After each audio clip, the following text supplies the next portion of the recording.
ebanghelyo po natin ng nakaraang grupo ay tumutukoy sa pagpapagaling sa mga may keto, tumutukoy sa pagpapagaling ng mga karamdaman. Tumutukoy din po ito sa restoration of health and restoration of cleanliness, kalinisan. Kaya bahagi din po ng ating patuloy na pagninilay. Kailangan na maging malinis tayo. Sa Ebanghelyo ay nakita natin na kung saan ay pinansin ng mga Pariseo si Jesus na hindi muna naglilinis ng kamay, naghuhugas ng kamay bago kumain. So, hindi lang o sa paghuhugas ng kamay, ngunit may rito na ginagawa ang mga Pariseo sa kanilang paghuhugas ng kamay. Well, hindi naman si Jesus against doon sa pagiging malinis.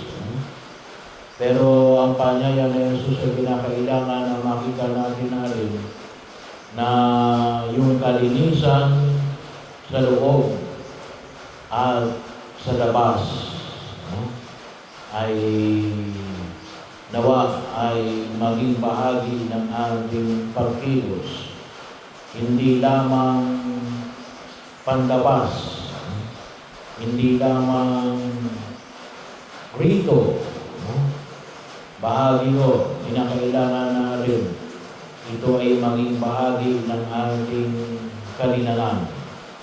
At very striking sa Ebanghelyo ating binanggit na alin na isang hamon ni Jesus dito na para maging malinis ay alin yung ipamahagi sa mga duka ang laman ng mga nasa tasa at kopa. Ano kaya yung laman? Hindi lang siguro lugaw, hindi lang siguro kape, hindi lang siguro pagkain. Ano na rin, doon kasi nilalagay ng mga Pariseo, mga Hudyo, ang alin, yung kanilang mga alahas. So, sabihin na very striking na gusto mong maging malinis.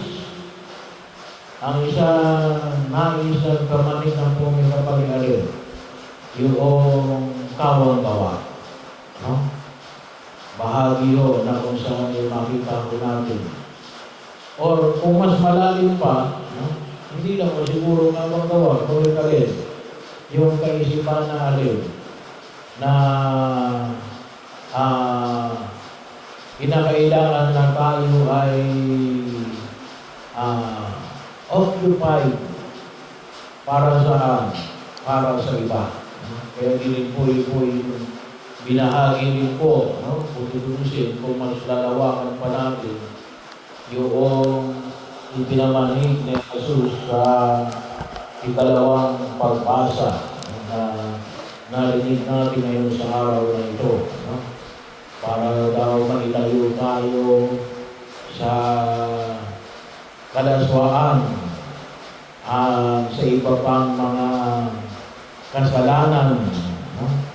Kasi nga ay baka mamaya ay hindi tayo wala tayong ibang ginagawa. Kaya kinakailangan din maging busy tayo. Pero maging busy tayo hindi sila para saan? Para sa iba. Pero doon muna tayo doon sa tinatawag natin ipamahagi sa mga duka. Sapagkat sabi nga natin, yung kalinisan,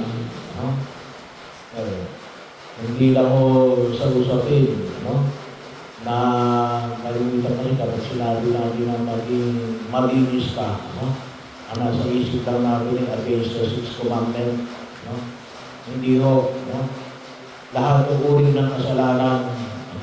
Ay nagpapaduli sa atin. No? Sabi nga ho ng isang cardinal, kuminsan, na nakatutok lang tayo saan? Doon sa ika-anim na utos ng Diyos. Nakalimutan natin may kapito, no? Kaya umantong tayo sa ganitong paso ng katutayuan, no?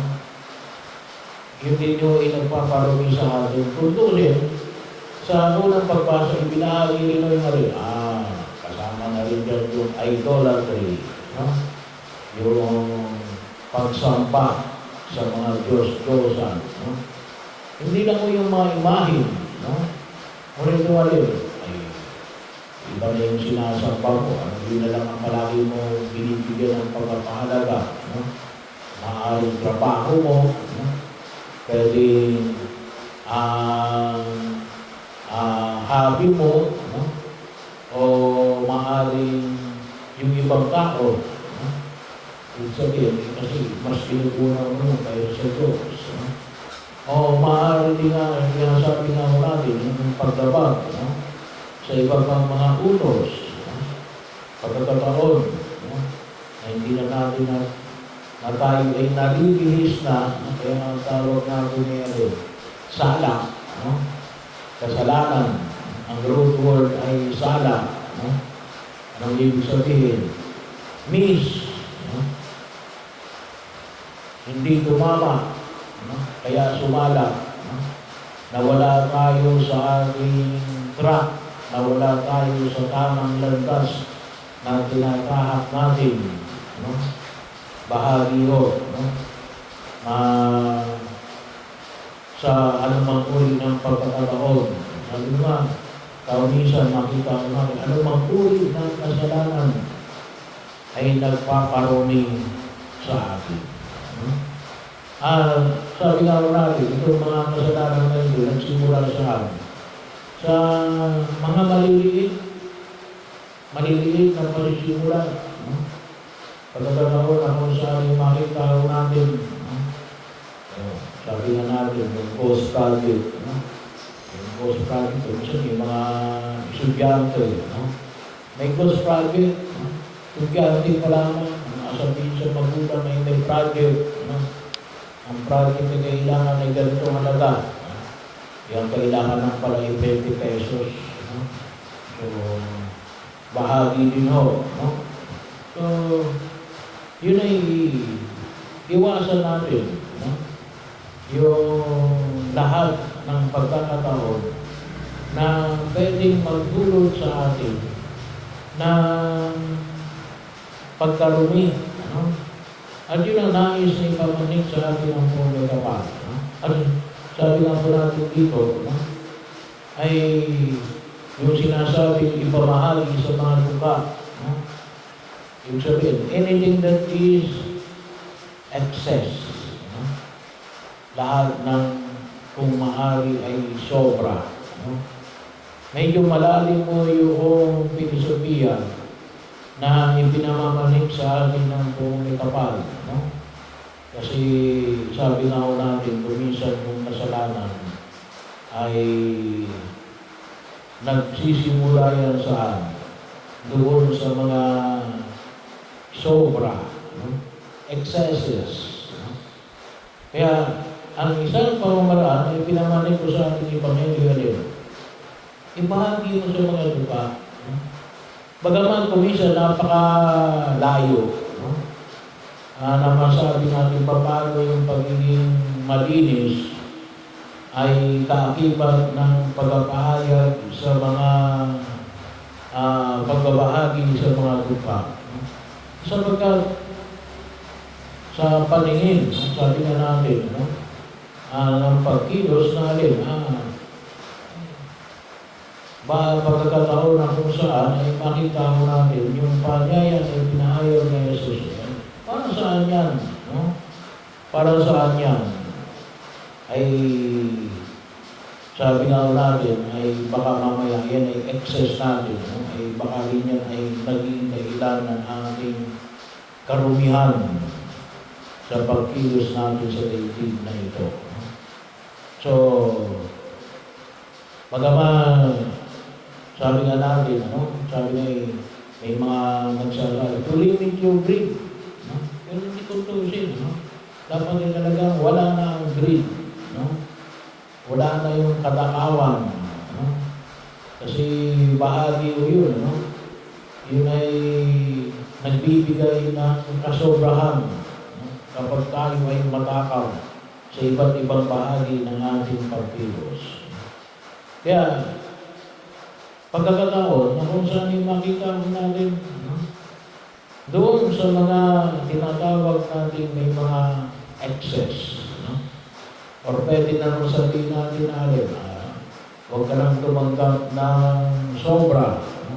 Parang wala kang excess. Pero kung may excess naman, sabagat may mga taong talagang magagaling, maayos, yun yung hamon na pinahayag ni Jesus. Very clear. Ibahagi mo sa mga buka.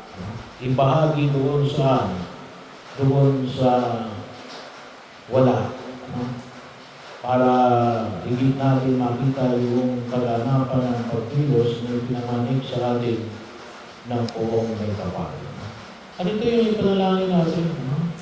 Panalangin natin. Sana po magkaroon tayo ng kaisipan na maging payak sa ating pagkilos sa daigdig na ito. Nawa, panatilihin natin malinis ang ating sarili. Physical man o spiritual na tayo lang. Kasi sabi nga natin, kasi kung minsan tayo bilang mga tao, may natin ngayon, gawa ng original sin, ay meron tayong inclination.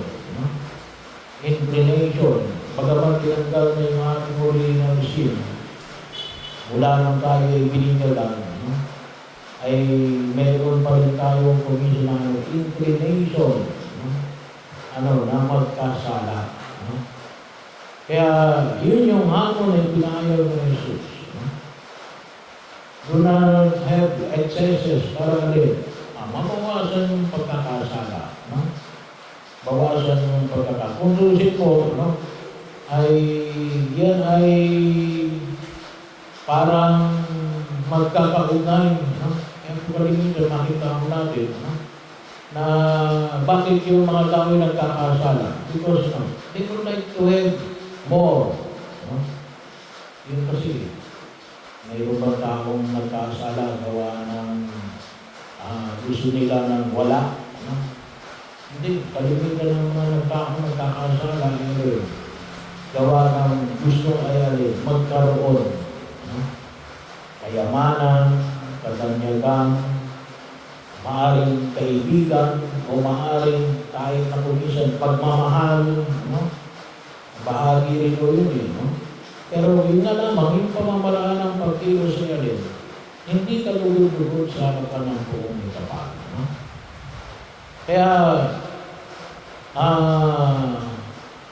yung paanyaya na ipinahayaw ng buong kapal, bigyan natin ng paglilinis, ng pagninilay, yung pamamaraan na ipinakita ng Jesus ay to remove any form of excess. Alisin ang lahat ng bagay na alin na sobra.